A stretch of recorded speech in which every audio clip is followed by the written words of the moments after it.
नाशिक जिल्ह्यात पुन्हा थंडीची चाहूल चालू झालेली आहे। गेल्या 2 ते 3 दिवसापासून दाट धुक्याची चादर बघावयास मिळत असून या दाट धुक्यामुळे कांदा, गहू, द्राक्ष, भाजीपाला या पिकांवर यांचा परिणाम दिसून येत आहे।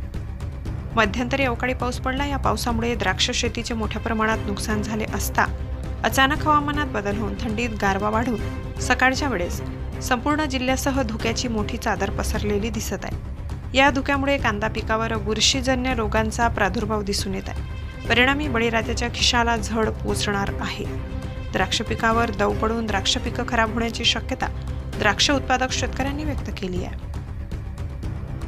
नाशिक तेज डिजिटलसाठी राम राजोडे, निफाड।